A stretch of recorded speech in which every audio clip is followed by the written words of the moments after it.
Sooner or later, you're going to have to sit with you, yes or no?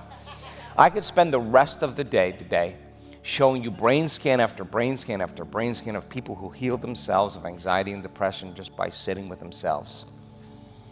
If this was easy, everybody would be doing it. But our data says it doesn't matter how much money you make, doesn't matter if you're male or female, doesn't matter what you eat, doesn't matter the color of your skin, doesn't matter your education. When we look at the data, nobody is excluded.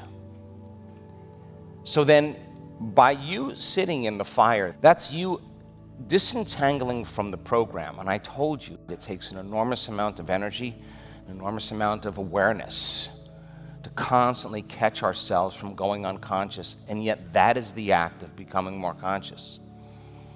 You having the ability then to sit into the present moment and no longer need any stimulation from your external environment is a sovereign being.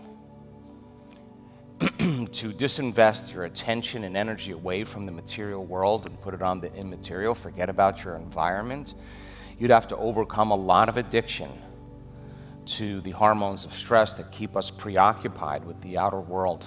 You keep that up, and when you least expect it, that's what our data shows. Our data shows that when you don't expect anything, the unexpected happens. It would have to be that way. Our data says on our fMRI studies, you keep opening your awareness to space, there's less modulation or compartmentalization in the brain. The brain is less siloed, it's more integrated, it's more whole. I'm not saying that, that's what the data says. The act of you opening your awareness to space and to nothing, and then adding the factor that it's frequency and energy, and add your understanding of that to enhance your experience, or it's pure consciousness, or there's infinite possibilities, somehow that information is integrated into your biology. That's what our data shows. The cells become more efficient. There's constant, simultaneous deconstruction of the cell and then reconstruction of the cell. It's happening right now.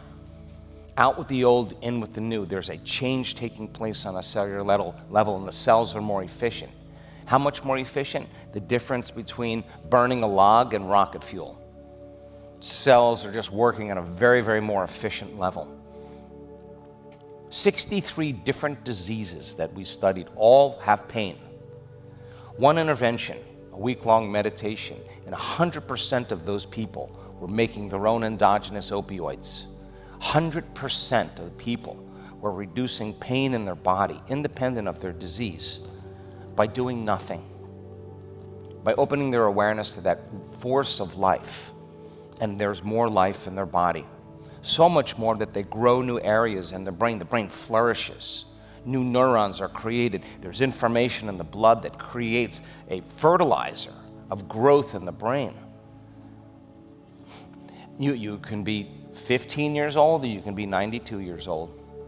And yet, there's information in there that wasn't in there before, and I keep asking the scientists, where is that information coming from?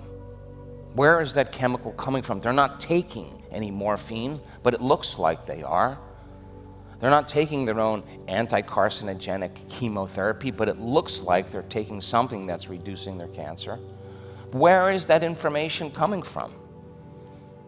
It's coming from within you. It's coming from your interaction with information that exists beyond your senses.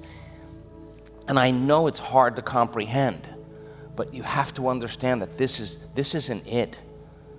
You are not a linear being living a linear life. You are a dimensional being living a dimensional life. And when doors of dimension open to you, you can't go back to business as usual. It's really hard. And now that you know, you can't not know.